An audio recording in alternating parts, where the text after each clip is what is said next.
Ladies and gentlemen, welcome to Cast Dice, the podcast that explores the great big wild world of tabletop gaming that exists today.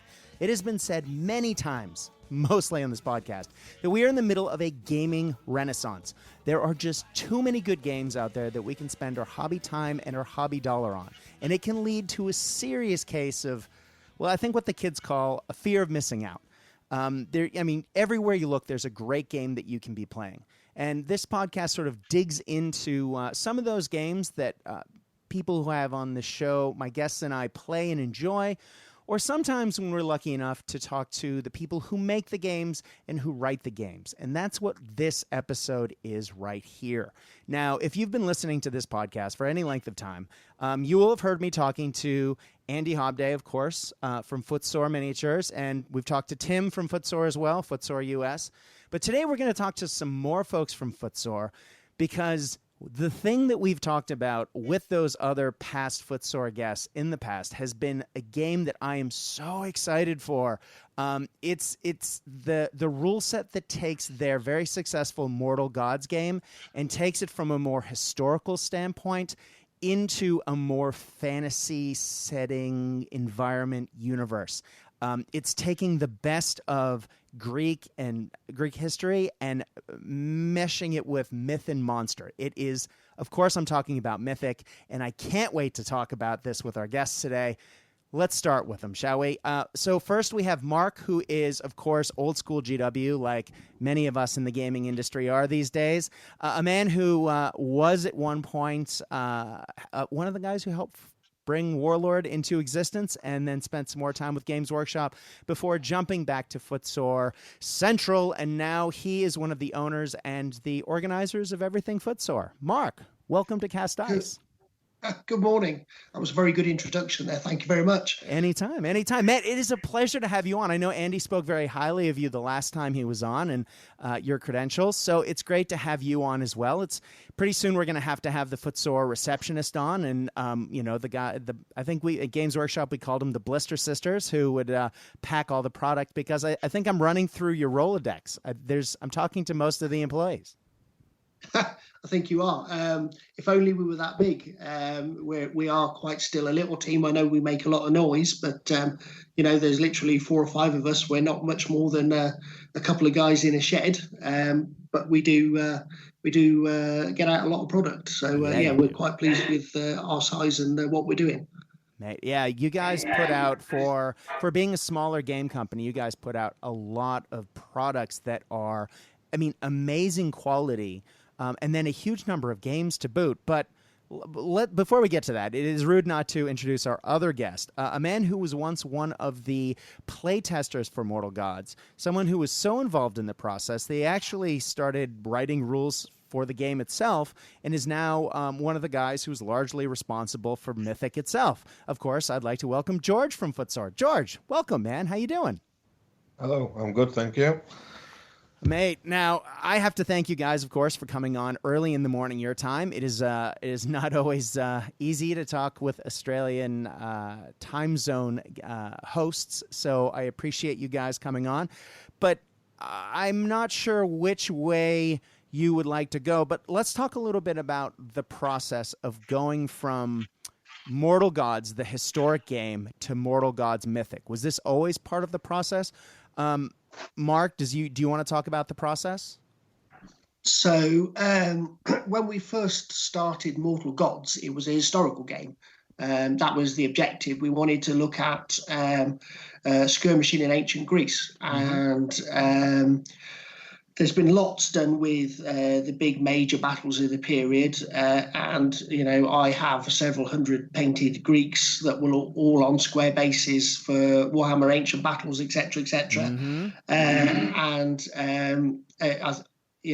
Back in the day, there seemed to be time to paint the armies, but not these days. Everybody is time poor. So we wanted to look at an interesting period of history that didn't need all of those figures. And actually, when you dig into it, there was an awful lot more going on than just the big major battles. So doing a skirmish game made sense in a period that we really liked. And that was the objective. We weren't looking at doing a Mythic expansion at that point. When we launched the game, everybody got really excited, and then we were like being asked for all sorts of stuff, Persians, Kushites, everything that you could think of. It was all, we were getting bombarded with stuff like that. But for every one of those, everybody was like, oh, can we have Hydras? Can we have Jason and the Argonauts? Where's all the mythical stuff? We want to be able to do this as well. So we were, well, obviously intrigued by that, and thought, oh, right, okay, so people don't just want to play the historical games, they do want to look at the mythical side of it as well. So that's where we decided we would go and have a look at Mythic and do a supplement for it. And then obviously, for us, it's really important that it was balanced, because we didn't want somebody to have painted a low cost, say 300 points worth of Greeks, and then not be able to use it against a Mythic army. So the rules are balanced that we can do that, and that's where George comes in, because George has worked really hard to make sure that we've got a very balanced game. Yeah, that strikes me as a challenge, because of course, you spent so long writing a nice balanced rule set in Mortal Gods, which we'll talk about more in a minute, about how that process, the game itself works, the engine, the system, so to speak. But then to take all of the supernatural, who, by definition have super abilities that are beyond human capabilities, and then balancing that with a game that is traditionally historical, I can imagine that might have been a challenge. George, you want to talk about the process of how you went about doing that? Yeah, so as Mark said, the main thing we wanted to keep was the balance between the original core game and the new Mythic stuff, to ensure that everybody can play and have fun, whether you want Mythic creatures in your force or not. But the big challenge was to make the monsters still feel big and scary, but also fit in with that balance. So what we did is looked at maybe 2 or 3 key points from each monster and exaggerate that to really get the feel for the monsters, and then just played so many games and tweaks and just to get them to feel right. Yeah. Well, that on one hand, it sounds like that could be an arduous process, is to go through and to playtest to make sure nothing's broken. But man, that must meant you got a lot of good games in. Yeah, to be fair, we enjoy the game. The main reason we made the game is because we enjoy playing it. So playtesting is not a problem for us. Nice. Yeah. Now, Mark said something when we were setting up before that I think might bear a little bit, and I'll let Mark explain more in a second, but he said that sometimes when you're playing with mythic things, you bulk out the force. You go from having 300 points, for example, to maybe 500 points. And I guess, is that to make some of those bigger monsters who may cost the points, so that they do balance when you're facing a force of perhaps normal mortal god, quote-unquote, humans? Yeah, so some of the big monsters, like the big monsters, are around 100 points. So the main reason for the increase in point size is because you'd only get a handful of monsters in a force for it to be balanced against a core force, and for them to still feel big and scary. So what we found when playtesting is we jumped up to 400 points and then 500 points. And 500 points is about the sweet spot for having a fairly quick game, which we like, because we're all old and yes, got other things that want our attention. Well, so yeah. Well, that's what I think. That's something that Andy and I spoke about a fair bit the last time he was on. He talked about one of the key features of Mortal Gods, not only what Mark said before about having smaller size games, so you're able to assemble and paint forces when you might be time poor. If you just don't have time in your daily life to fully assemble and fully paint a giant army. Whereas not only is it fast to sort of set up, paint, and build, but it's also fast to play. It's a short, sharp gaming experience, but it's also got that tactical depth that we like. It's got some room to wiggle about as far as strategy-wise, but also you're not spending an entire day playing it, right, Mark? Yeah, that's correct. The idea is that it is fast and furious, and in some ways, you don't get to make a lot of those tactical decisions. If you want to go on great flanking maneuvers and stuff like that, the system won't necessarily allow you to do that. It is about fast activation. So when you activate, what happens is you have, generally speaking, although people use different coloured pebbles, you have black and white pebbles. You might have white pebbles for your normal troops, black pebbles for your commanders. They all go in a bag. You take it in turns to draw, and whatever you draw means that you can activate. So also in that bag, though, is 3 red pebbles, 3 omen pebbles. And when the third omen's drawn out, then the turn ends. So if you've sent your a big unit on a sweeping move down the flank, all of a sudden the turn could end and they're left out in the middle of nowhere. So you have to be quite decisive about the way you use your forces. So it's kind of I go, you go, but you never quite know what's happening. And then also the other thing is if you've picked a small force, that means you get less pebbles. So when it comes to your turn and you've run out of activations, you give that activation to your opponent. So somebody who's got a force of maybe like cheaper troops, but a larger force on the table, then gets to run around a lot more and do more stuff. So it's quite balanced in that way as well. And that makes sense. I mean, what if you're talking about a giant force that is sort of, forming an amoeba almost around a smaller force? It makes sense that the smaller force would be outmaneuvered by the larger force. And again, that just feels good to see. I mean, it feels right to see that sort of logic play out on the tabletop as a gamer.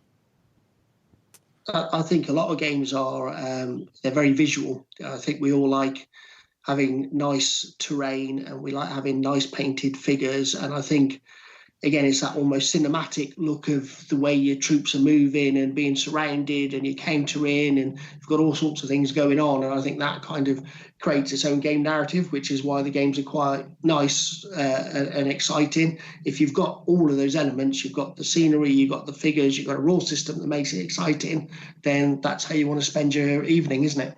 Well, I mean, cinematic is I guess the name of the game. You want someone to lose themselves in the immersion of it, right? But I mean, let's talk about how good those models look. I mean, you guys have incredibly talented sculptors doing your models to start with, but then the monsters that you guys are putting out for Mythic and the mythical creatures on the smaller scale are fantastic.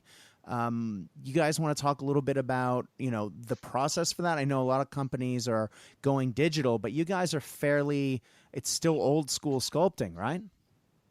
Yeah, that's correct.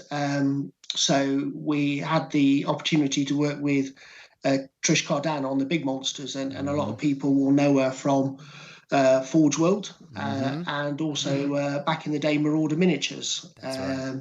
And she's probably sculpted 7 or 8 Hydras now, and this is her last one. So when I got the opportunity to have a chat with her and talk about the monsters and stuff, and if she wanted to be involved, she was yes. She wanted to do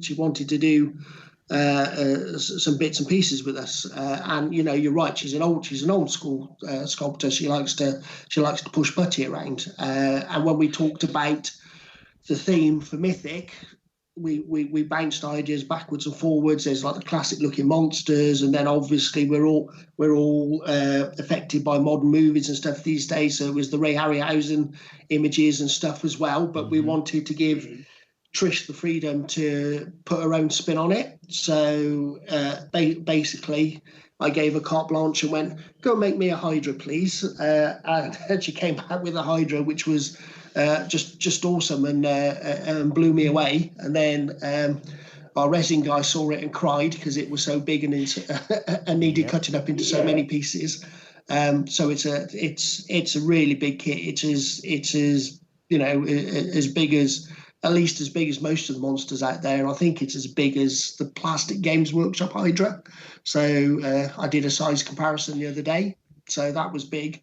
Then we got to the Cyclops as the next one to do. And again, I just said, about the same size as the Hydra, you go away, come back with something. So she did a fantastic job on that. And then when we asked her to do the Gorgons, we wanted her to do Medusa and the sisters. Obviously, the old image is Medusa's is beautiful, and obviously with lots of snakes and stuff in her hair. She came back and did something a bit different and made her look pretty revolting, as are the sisters. And again, the way she's captured them is fantastic. So you've got Medusa with her bow and her wings, and then you've got the two sisters. With the two sisters in Myth, were they were impossible to kill. But in our game, you can kill them. But when the three work together, they're an awesome force. Then she did the Harpies for us as well, and they were just, again, fantastic. So I'm sure you will have, some people will have seen them up on the Kickstarter. They look great, and they work as a unit. So she designed them to fit on a round base. And then after that, she did the Centaurs, which for me are probably the best Centaurs I've ever seen. I just can't get enough of them. I shall be painting loads of those. And then obviously Trish couldn't do everything, so the obvious person to turn to then was Stavros. Now, people may or may not know Stavros. He originally used to work in, I think it's fair to say, in larger scale figures, but when Andy wanted to do the Samurai range, Stavros wanted to have a go at that for us and did us a cracking range of Samurai. Now, when we started on Mortal Gods, he was the logical choice to do the Greeks because he's Greek. So he's done the entire range for us. And then when Mythic came along, he's the guy we obviously chose to do all of the human-sized stuff. So we have the different factions in Mythic, and what he's done is he's tried to capture the essence of each of the gods in the priests. So the priest models aren't supposed to be gods. You know, they're a priest to Hades or they're a priest to Zeus. So it was trying to get that, and he's captured that really well, and he's done lots of other things for us as well. He's just been doing the satyrs, which are the stretch goals. So he's got some other stuff coming to the post, which I'm hoping I'll get to look at on Monday. So we've got a fantastic range from big monsters sculpted by Trish all the way through to all of the other core and really important stuff sculpted by Stavros. Yeah, those big monsters are exactly what you were describing. They are monsters. They are huge, and just that you can get the sort of the old school analog feel just looking at them. The detail that is in them is just something you don't see in a lot of the new sort of modern digital sculpting. Just all of the models in particular that I've seen. I mean, you're going through the Harpies, you're going through the Gorgons, and there's individual wrinkles on there that, as you say, just look revolting. And you're looking at them going, God, that's ugly. And then in the same breath, God, I need to paint that. And that's not usually something that you want to say, but given that it's Medusa and the Gorgons, it makes sense. But the models are exceptional.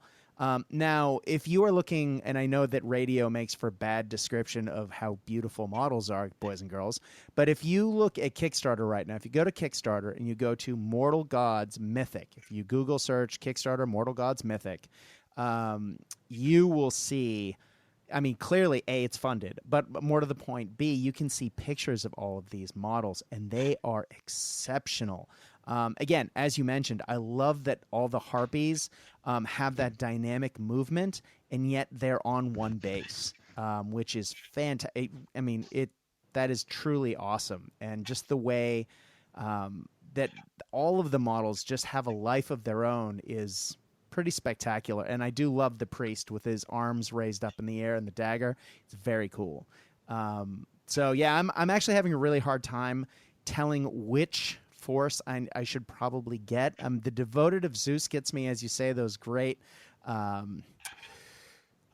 centaurs, but God, there's just I'm having a really hard time telling what to get. So I guess, George, before we talk about the Kickstarter itself, you want to talk about how some of the forces work in this?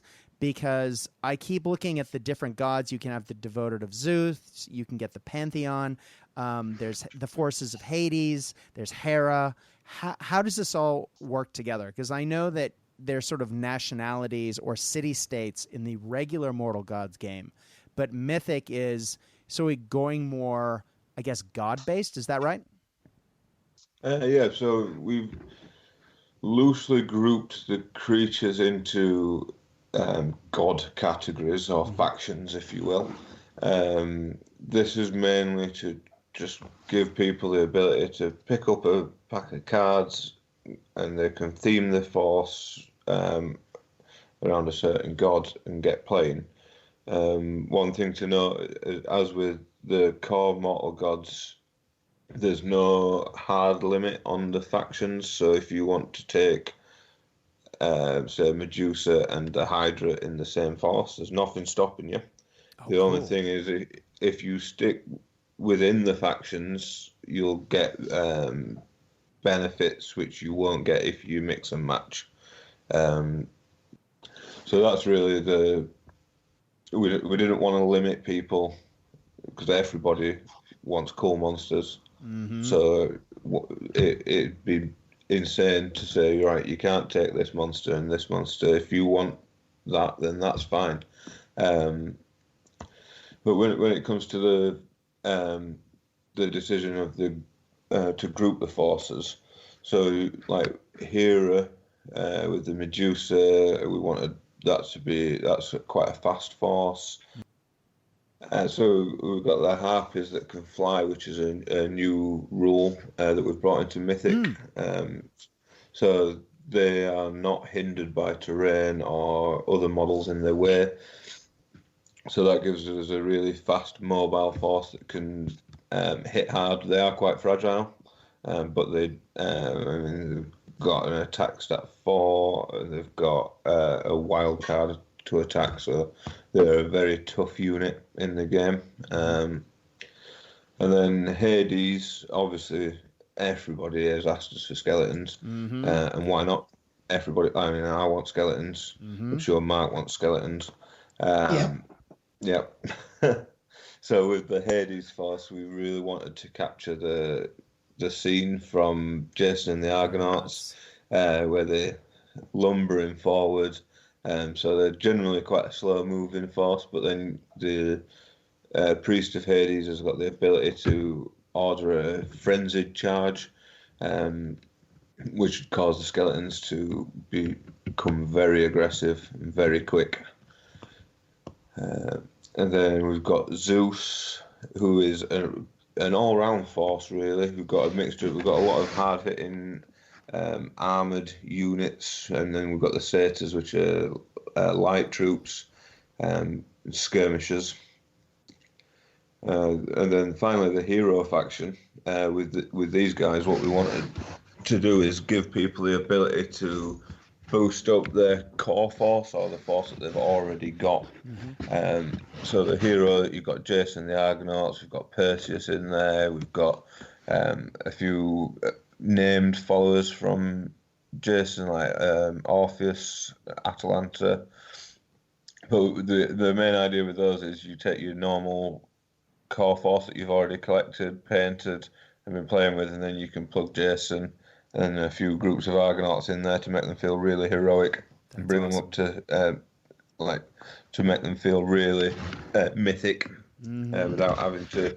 Because we know not everybody wants the big monsters. People are quite happy with the historical side of things, so that's just a way for them to come into the mythic fold without having to lose that historical element to their games. Totally.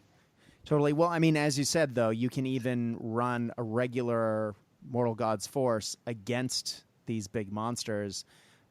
So even if you personally don't want to sit down and paint the beautiful Cyclops model and you want to use your existing force, you can do that. And all you need is your original force, and it's still balanced, which is, pretty awesome to just open up the game like that in almost a brand new universe, to be able to, include the models that you already have collected and have painted, especially if you're time poor like some of us.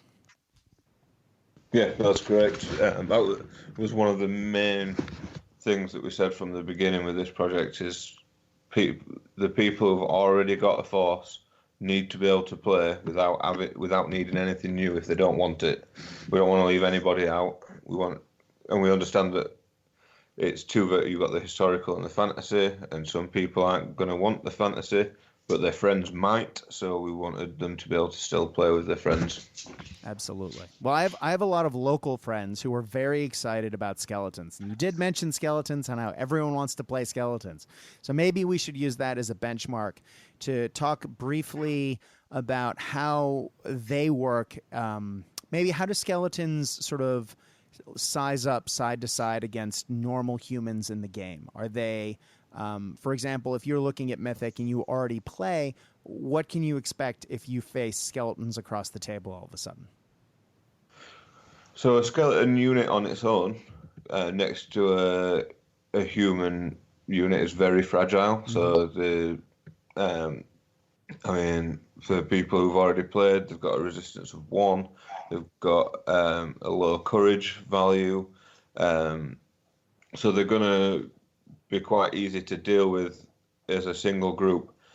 What makes them really unique is they're a cheap unit, so you can take lots and lots of them. Mm-hmm. And then in the standard game where we've got the phalanx formation, where you can form hoplites up to create a defensive formation, the skeletons have the ability to form a horde. So you can lovely triangle bases that we've got, you can join those all up together, and then that creates a horde.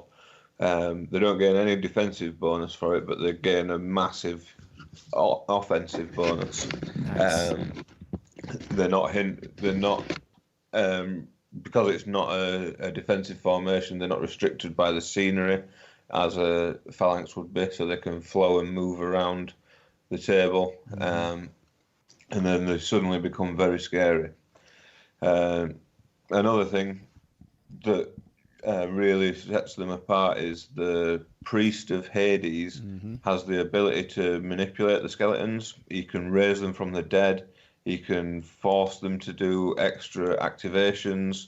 So they may get 1 or 2 activations more than a standard unit in a game round.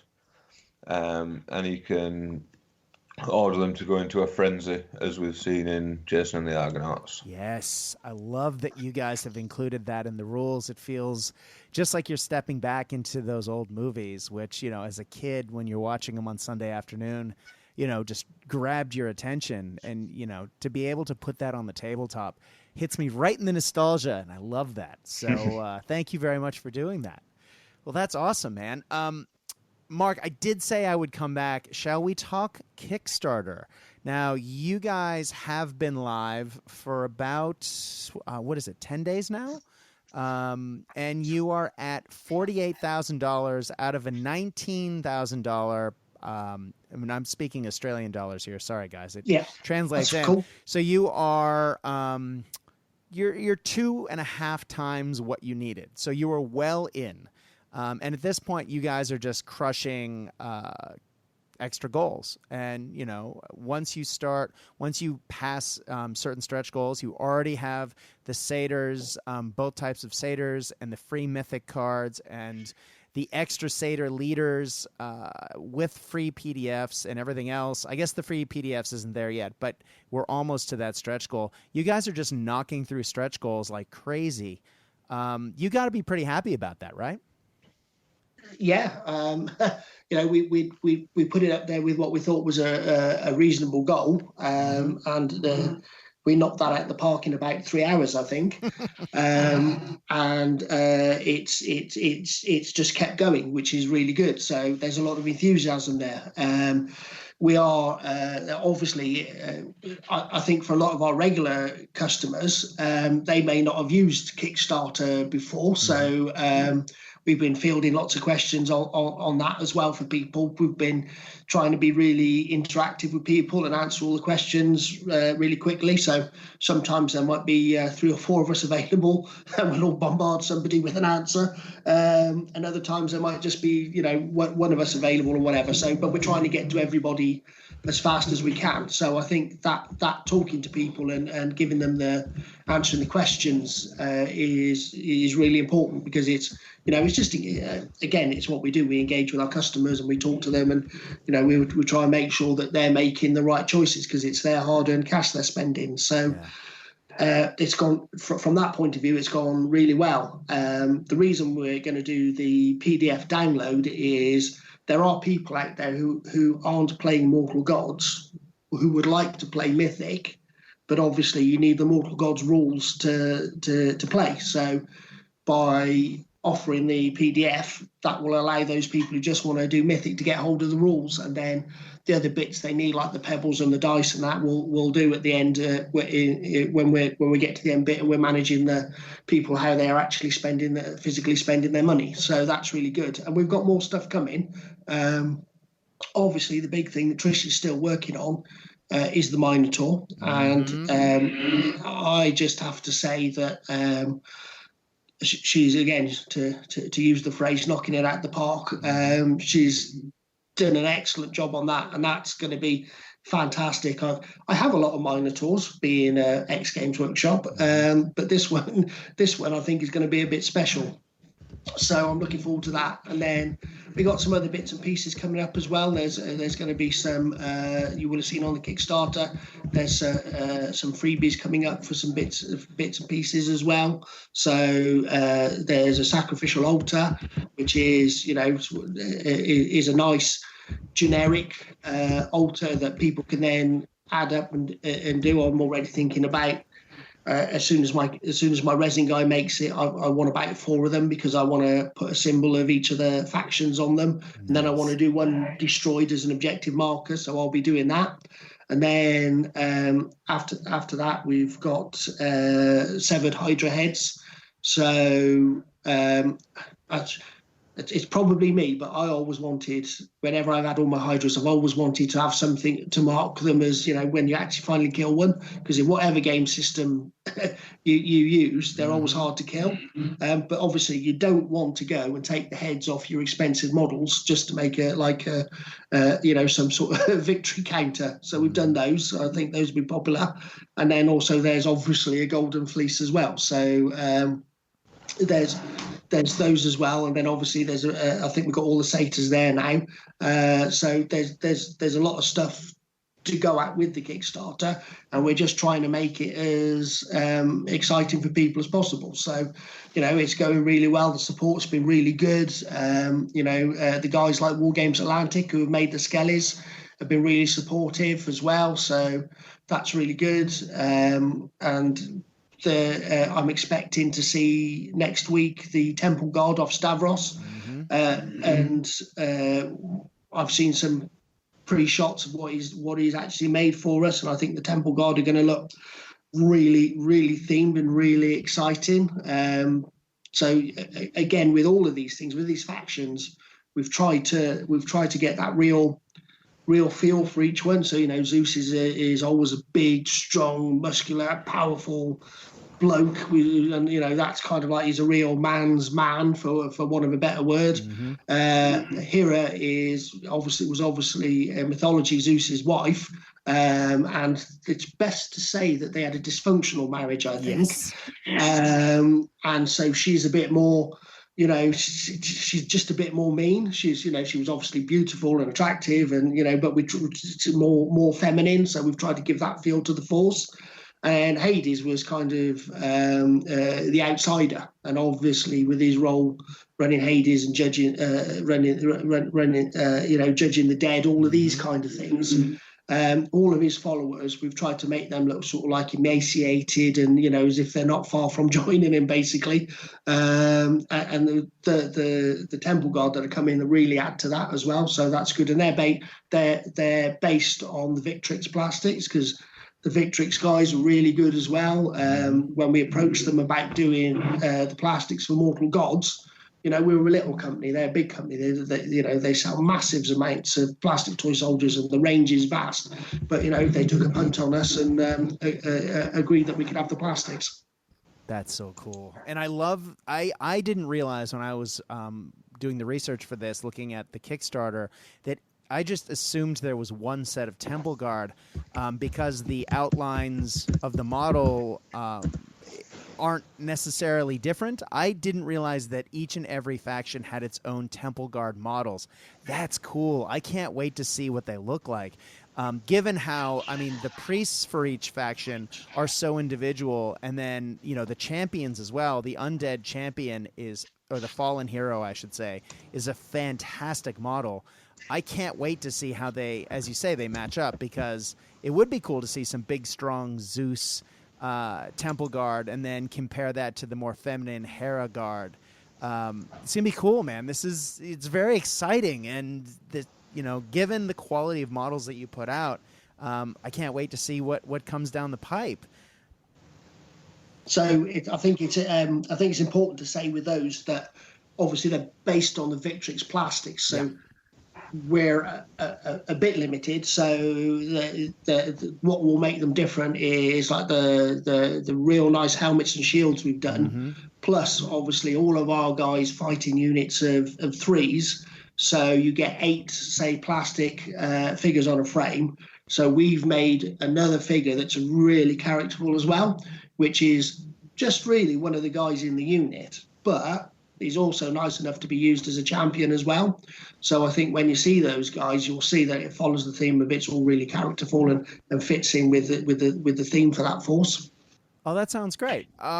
Let's take a step back for a second, shall we? Let's look at Mortal Gods as a game, because I've had a lot of people ask, you know, about how the system plays itself. A lot of people are really interested in the game, especially now that Mythic's coming out. And I know there are new rules and mechanics that sort of add on to the existing Mortal Gods rule set. But maybe before we get to the new add-ons, George, can you talk us through some basics of how you play Mortal Gods and how the system works? Why don't we start with the activations? Or actually, you choose what a good starting point is. What makes Mortal Gods sort of what it is on the tabletop? So with Mortal Gods, we've got what we wanted is a fast game. Easy to pick up, but still has tactical depth. So the force creation and things like that are really simple. We have decks of cards that have got each unit on them, warriors as we call them, and then you just build your force from the cards. Now each warrior, like whether it be, we've got 2 different types. We've got heroes and companions. So heroes are your leaders usually, or second in command. They're really powerful, and we wanted them to be really cinematic. So each warrior in the game has a number of activations that it can make. Leaders have 3, normal companions have 1. And the activations are dictated by a selection of pebbles. So each activation on your cards is represented by a black or a white pebble. They all go into a bag, yours and your opponent's, and then you take it in turns to draw a pebble from the bag. If it's a black pebble, you can activate one of your hero warriors. If it's a white pebble, you can activate a companion warrior. So it's even though the turns are you go, I go, it's the random element is on what unit you can activate. Right. So it's quite fast back and forth because you're taking it in turns to do one action at a time rather than completing all the movement for your side. Right. And then your opponent does all their movement, etc. You draw a pebble, you move a unit, or you attack, and then your opponent then draws a pebble and acts back. Which makes for a more dynamic game experience, because it means you're spending a lot less time, you know, in some war games where, you know, it's the system is more you go your entire turn, I go my entire turn. Means that you can go off for a coffee, have a cigarette, take a nap, and then come back, and your opponent will just have finished their turn. Whereas this, you need to be engaged, and you're far more active in the gameplay experience.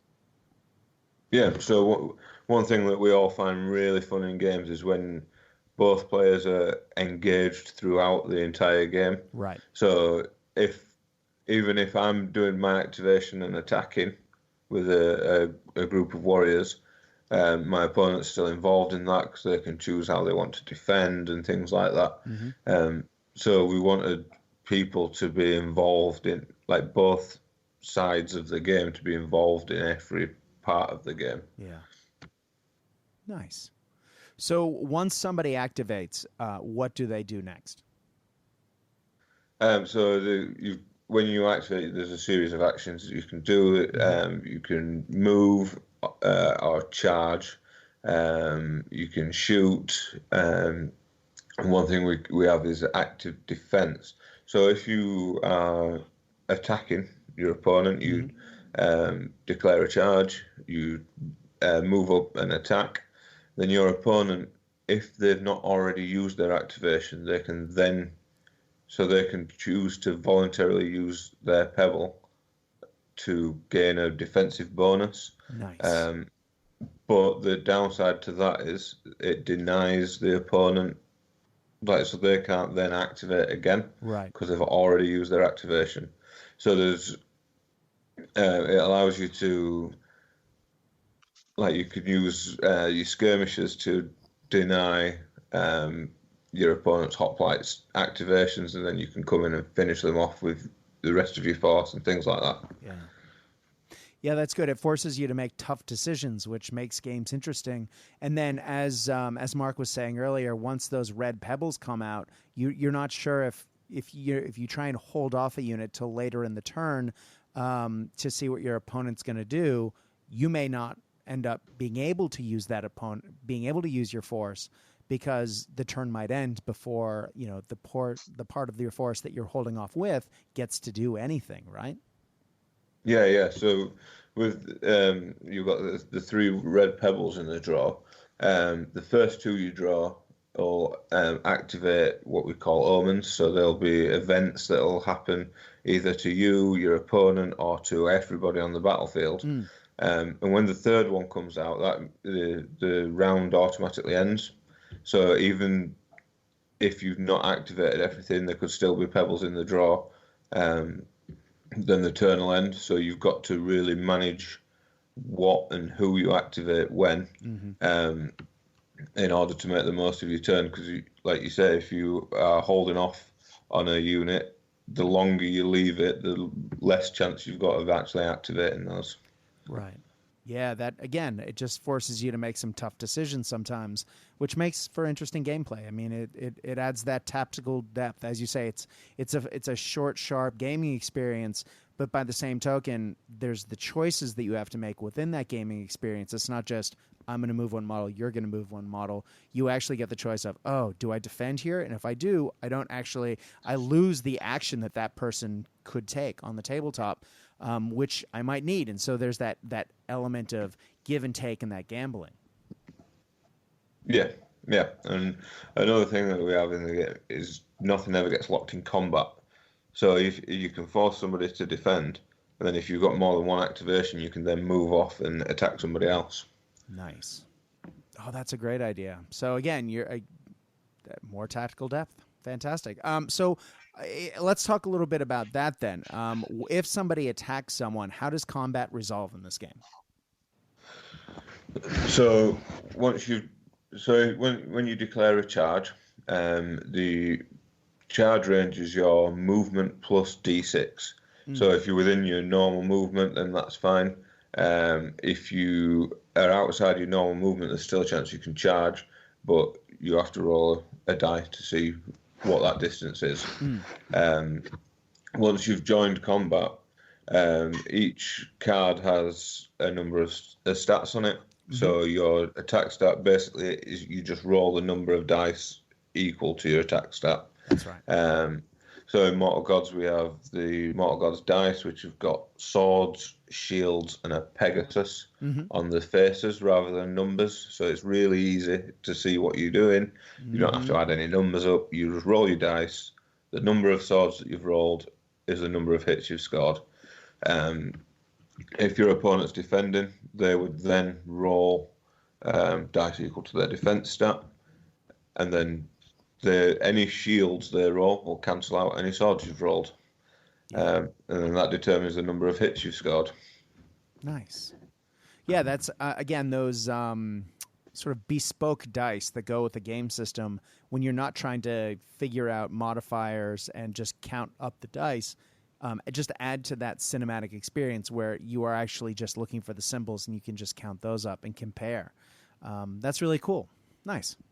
Well, George, let's talk a little bit about then, if that's sort of Mortal Gods and just the briefest of synopsises. Of course, there is a lot more to the game, but, without bogging down in nuance, just for the listener, let's talk a little bit about what, now that we have a general idea of some of the key points of Mortal Gods, what does Mythic add? There are new mechanics, I know that, but tell us about some of the new rules and how Mythic changes some of the ways that you might normally play Mortal Gods on the tabletop, besides the big scary monsters.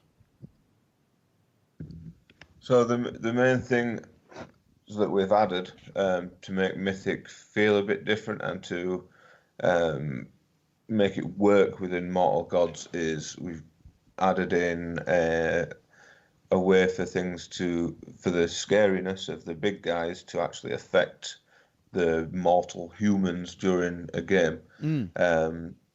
So we have a fairly common rule which is called fear, where any human will need to pass a courage roll in order to attack something that's fearsome, which makes sense. I mean, absolutely. Most normal people aren't going to want to run in and attack a big scary monster. The next step up from that is terror. So that rather than just passing a normal courage roll, there's penalties to it and it becomes a bit more difficult.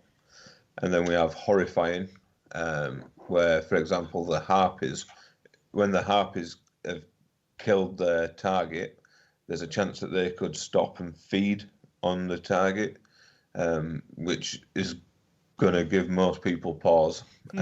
Yes. So with the horrifying rule, not only does it make it more difficult to attack somebody, but once you're in combat, you're also taking penalties because it's a disgusting sight. You don't want to see it. You don't want to be involved in it. Yeah, exactly. Another thing that we've felt that we really needed is Mythic Defense rule that we've added. So with the Mythic stuff, we've kept to the what we've got in the core with the light, medium, and heavy defense. So those defense values make up how most of the mechanics work in the game regarding combat. So we had to stick to those, but we needed the monsters to feel extra tough on top of the heavy defense or whatever. So as we spoke about before, where you would draw a pebble to actively defend or use an action to defend, the big guys, when they're attacked by a non-mythic unit like a normal human, they get to defend for free. Oh, nice. So that just gives them a feeling that they're a bit tougher than everybody else, without breaking the system that we currently use. Nice. Yeah, that's really cool. Like I mentioned before, we've got a few units that can fly. So that adds a whole new dynamic. You think you're nice and safe behind a building or behind a line of trees, and then some harpies come flying over and start laying into you. Yeah, exactly. And and again, in a historical game, flying is not a mechanic that you are necessarily going to be using, right? Yeah, exactly. Nice. Well, cool. Now, clearly you guys have spent a lot of time on this, and you've been play testing this for quite a while. I guess the question is, as someone who's been playing this a lot, and I know this is a classic question, but you as the author / developer, what's your faction, or do you sort of play everything? Well, obviously I have to play everything. My personal favorite, if I had to choose and play any faction from Mythic, my personal favorite is Hera. just because of Medusa and her sisters. Nice. Mark, are you also, have you been partaking of the Mythic as well, or you been sort of playing many, I mean, you guys have a ton of games in your Pantheon. Have you had a chance to mess around with Mythic? And if so, do you have a favorite faction? Yeah, I do. Obviously, I've got a bit of everything. Both George and I paint quite fast, so again, we like the visuals. So normally we will, as soon as we get our hands on a new sculpt and it's available in either metal or resin, we'll take it and paint it so that we can field it. But for me, Hades is my favourite because he's a miserable old guy like me. So, nice. And when I first got my skeletons, I was extra sad because I put cross straps on them so I could hang swords off them. And then I took some of our resin helmets that Stavros sculpted, drilled out the eyes. And then so I've got a unit that are wearing Corinthian helmets as well. So I've really gone to town on mine. So I do quite like my Hades force. That's so cool.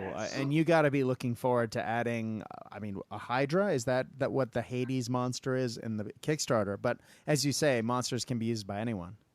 Yeah, so I've got, at the moment, on my shelf, I've got the one painted by Giuseppe, which I'm hoping that nobody will notice has snuck into my collection. But I also have another one undercoated and good to go as well in case they realise and they want it back for more photography. Nice. Have you had the chance to put any of these forces on the table? I mean, it sounds like you painted them fast. Have you actually had a chance to really get it sounds like you spent some time converting these models. Have you actually gotten that force on the tabletop?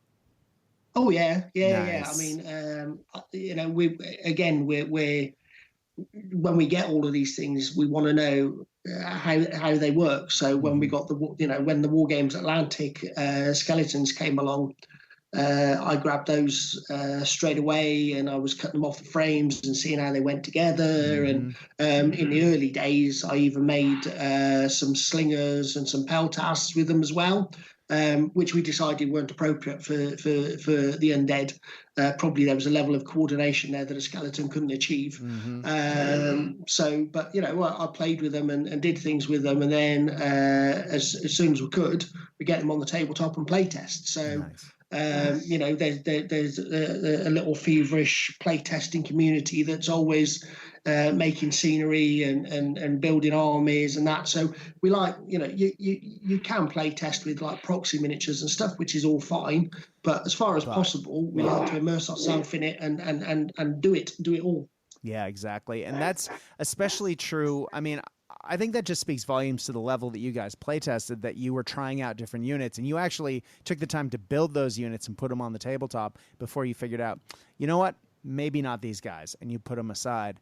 And I'm sure, you're a little sad as the hobbyist, but as the gamer, you got to be happy that you guys made those decisions and you have a balanced force. Yeah, I mean, for us, that's critical. That again, it's all about the inclusivity. I mean, right. If I've painted a stand of say 3 skeleton slingers, and I don't get to use them, imagine how you would feel if you paint a low cost of 300 points worth of stuff, and then you feel like you can't play Mythic because your force is irrelevant. So right. That would be like 10 times worse. So again, it's that we're wanting to be inclusive. If you can field a 300-point low cost and you want to go up against a force of Hades, you can do. You might want a few extra figures, or you might want to bring Jason along, but you can still play. There's not much extra commitment to take you to that extra level. And you guys can be fighting meanwhile over the Golden Fleece, which is the ultimate objective, right? Yeah, I think obviously Immortal Gods as well.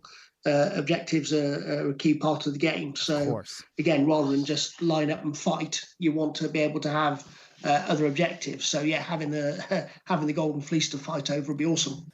Yeah, well, I guess that asks the big question. I mean, Mortal Gods is a very scenario, sort of narrative-focused game. Are we going to see some new scenarios, and how is that going to play out with Mythic? How does that change, George? So in the core game, we've got the scenario generator. What we'll probably add some specific mythic scenarios in to the supplement book, which will allow you to fight some of the famous battles and fights from the mythology. Nice. Oh, can't wait to play it. Now, guys, I hate to say it, our time is wrapping up. So I do want to say thank you very much for coming on. But before I let you go, I do know there's been a lot of people wondering what Andy's been playing on your social media page. A lot of people thought it was Mythic. It looks very fantasy, almost historical. Are we allowed to ask about this, or is it too early in the piece and you guys are just teasing us something rotten? There's a lot of teasing going on there. We have got something completely different lined up, which is quite a big project for us, and there's quite a few people involved, and we think it's going to be very exciting, but we don't really want to say more than that at the moment, other than we will keep teasing. Nice. Please don't stop, because the pictures you guys are posting look awesome, and I can't wait to see what comes of it. Do we have an idea of when what we're not talking about we might hear more besides tease photos? I'm not looking for an actual release date, but do we have a ballpark of when we might start asking you more annoying questions in more increasing regularity, or should we just start that now? Well, you've started.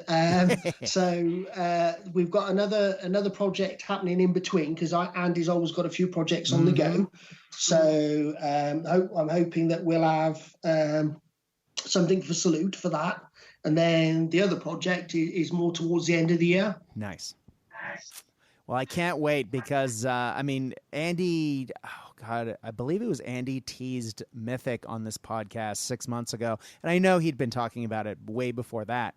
But, it's been a long 6 months. And so now I guess it's another 12 for me to wait to see what you guys are doing next. It's always good to have something in the pipe, and you guys are clearly working hard. And given the level of playtesting that you give the games that you make, just to make them sing, it's awesome to see. Sometimes with smaller game companies, people assume that you don't get the same due diligence with fewer staff members, but to see the effort that you guys put in is, it's amazing. So thank you very much for the efforts that you have been put in. It is appreciated, and the games you make are great. So thanks, guys.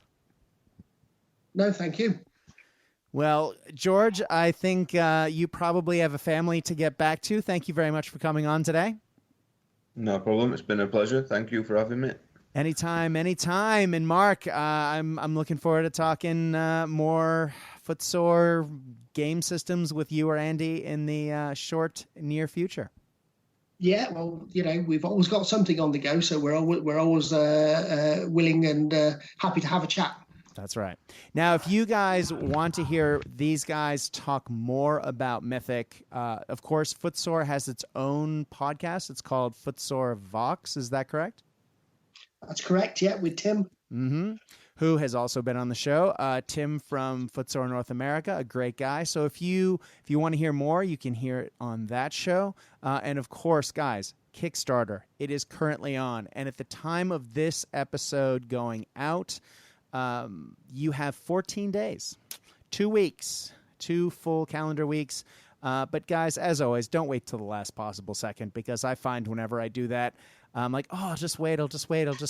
I always forget and miss it. So get in there and get yourself pledged, because I know I am, and I know a lot of local people are, and it just looks great.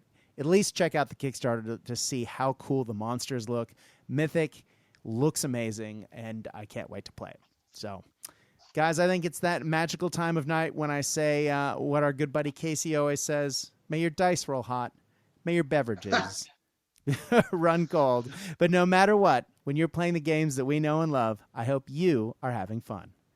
Good night.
are gone. The track behind